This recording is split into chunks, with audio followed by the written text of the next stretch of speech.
Hey guys. All right, today we have a short one today. This one by History Matters. This one is called What Happened When Kamikaze Pilots Failed or Wimped Out. Um, I'm actually fairly curious about this one because I actually don't really know the answer. I mean, I feel like I've probably heard the answer before, but yeah. So gonna learn something new today for one. I'm gonna make a guess though. I'm going to guess they were probably sent on another kamikaze run like shortly after like they failed or wimped out, or if they wimped out, they might have been executed, uh, probably for desertion. Um, but if they failed, they'd probably be sent on another one. But yeah, let's go ahead and just get right into the video. You had one job. Most people have heard of kamikaze pilots, young men who were tasked with crashing their planes into enemy warships. These pilots could, ideally, accurately target important parts of ships and do more damage than a traditional bombing run. Also, it was believed that the display of a kamikaze pilot willingly sacrificing themselves for Japan would demoralize the enemy. Now, the effects of kamikaze attacks are well debated, but something not spoken about is what happened when they failed. What was to become of a kamikaze pilot that either missed or wimped out? So, some They background. As ducked. of 1944, things weren't exactly going great for Japan, and the only hope of preventing America from defeating them was to destroy or at least cripple their capital ships, most importantly, their aircraft carriers. Simply attacking the ships with conventional means was too costly I love the style. I love this. I love the. I love it. for Japan. As such, taking young pilots, sticking them into planes loaded with explosives, and then ordering them to fly into critical parts of enemy ships was deemed to be a better strategy. The men chosen for this weren't just some random chaps, but were some of the most gifted pilots in Japan. The training was harsh, but the rations were much But why would you send your gifted pilots to do this? Wouldn't they be better off, fighting the American pilots in the skies instead of, dying?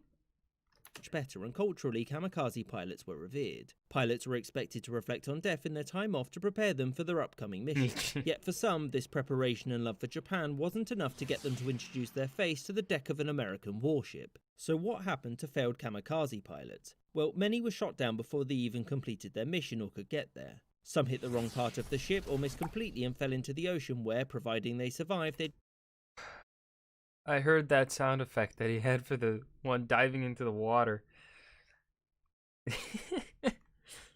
be captured and taken to a prisoner of war camp. And before continuing, there's a common misconception that kamikaze pilots were only given half a tank of fuel to ensure they couldn't come back, which isn't true. Also, there were legitimate reasons for a pilot to turn around, and losing a well-trained kamikaze to a malfunction would be a waste. And the entire reason why Japan turned to this strategy in the first place was because their resources, including pilots, were limited. So pilots that turned around because of technical issues or bad weather would face no consequences because it wasn't their fault. Huh. Better luck next time, and there was going to be a next time. Those that returned due to less easy to confirm reasons like enemy resistance or the inability to find their target would be chastised. And the number of these cases was alleviated by undertaking kamikaze attacks in groups and also getting the pilots drunk so they wouldn't think too much about the whole dying thing. However, when only one survivor returned, it looked quite suspicious. But remember, kamikaze pilots were valuable resources, and so Japan wanted to utilize every single one of them. Thus, no punishment, back out you go. Now, there was a limit to how often someone could return. Okay. For example, there was one pilot that returned 9 times before he was executed for cowardice. For most pilots, though, returning from a suicide mission was, to an extent, expected, and in many cases, not something that would get you imprisoned or shot. Like all resources during the Second World War, Japan had to conserve and make the best use of its kamikaze pilots if it were to compete with the industrial might of the United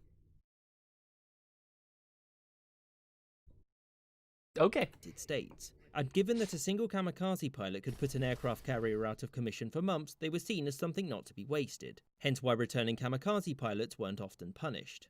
I hope you enjoyed this episode. I enjoyed that video. Yeah, yes I did. Is it just, yeah, it's just him thanking his Patreons. All right. Um, I want to go to. Hold up. Let's see if we can. God, there was one that I really liked. One little. Life is pain. They shoot back. I love it. Okay, yeah, definitely learned a bit here. I was actually, understandable, yeah, because at this time when they, especially when they started doing the kamikaze runs, they did not have many resources left.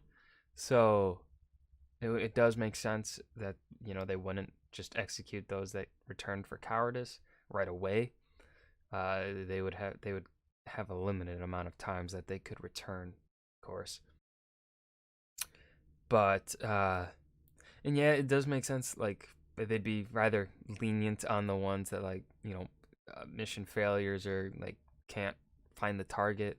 Right? You don't want to really miss the hit because of how limited your resources are for Japan at this time. So yeah, it all makes sense. It all makes sense. This was a good video. Information pretty fast, but it was digestible. Um, so that's gonna do it for today. Do you guys want me to watch more of History Matters videos? Let me know down in the comments below, as well as leave any other suggestions that you'd like to see me react to. And I'll see you guys in the next video. Thank you.